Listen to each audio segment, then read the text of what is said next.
Assalamualaikum warahmatullahi wabarakatuh. Sobat Muslim, sebutan almarhum atau almarhumah sering didapati dalam percakapan masyarakat Muslim Indonesia.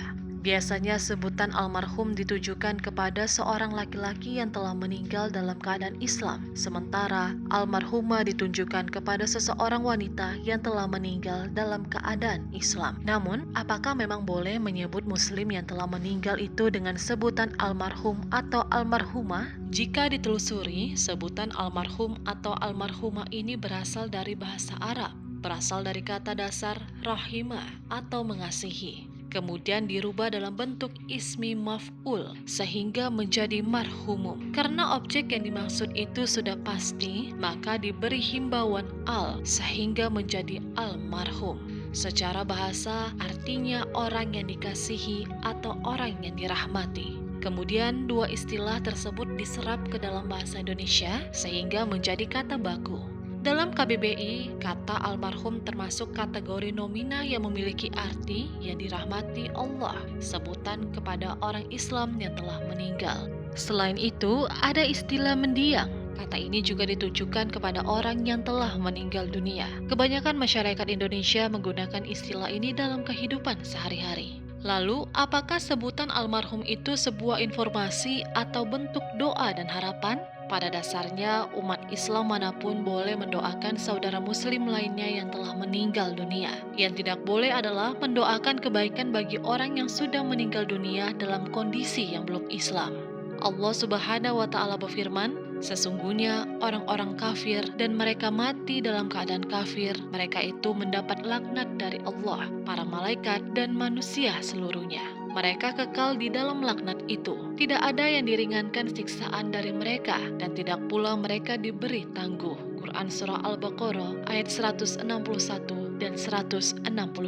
Selain itu, tidak seorang pun memastikan kondisi seorang muslim ketika di akhirat. Semisalnya memastikan dengan ucapan, si fulan sudah pasti diampuni Allah Azza wa Jalla, atau si fulan sudah pasti masuk jannah, atau si fulan sudah pasti syahid. Kondisi seseorang setelah kematiannya tidak ada yang tahu kecuali Allah Azza wa Jalla. Ini masuk dalam ranah perkara yang goib. Manusia yang masih hidup tidak memiliki kemampuan untuk menebus ruang tersebut.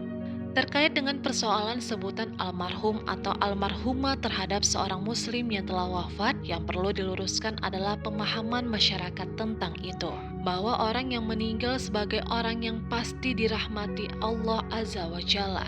Hal ini adalah keliru. Manusia sama sekali tidak memiliki ruang pengetahuan tentang hal gaib tersebut. Manusia sama sekali tidak memiliki pengetahuan untuk memastikan seseorang itu benar-benar dirahmati Allah atau tidak. Sebagaimana Allah Subhanahu wa Ta'ala berfirman, dan janganlah kamu mengikuti apa yang kamu tidak mempunyai pengetahuan tentangnya. Quran Surah Al-Isra ayat 36. Syekh Abdul Aziz bin Abdullah bin Bas rahimatullah dalam salah satu fatwanya menyatakan bahwa sebutan almarhum dan al-maghfur lahu adalah sikap yang tidak dibolehkan. Sebab prinsip Ahlus Sunnah wal Jamaah tidak memberikan kesaksian bahwa seseorang telah dijamin dirahmati, telah diampuni, telah pasti tempatnya di jannah, atau telah pasti tempatnya di neraka, kecuali orang yang telah dipersaksikan oleh Allah dengan itu, atau telah dipersaksikan oleh Rasulullah SAW. Selain itu, Syekh Muhammad bin Salih Al-Utsaimin rahimatullah menyatakan bahwa tidak boleh menginformasikan bahwa mayit tersebut telah dirahmati atau telah diampuni tanpa ada pengetahuan tentang itu. Lalu bagaimana sebutan yang benar? Yang benar adalah sebutan almarhum atau almarhumah dipahami sebagai bentuk doa.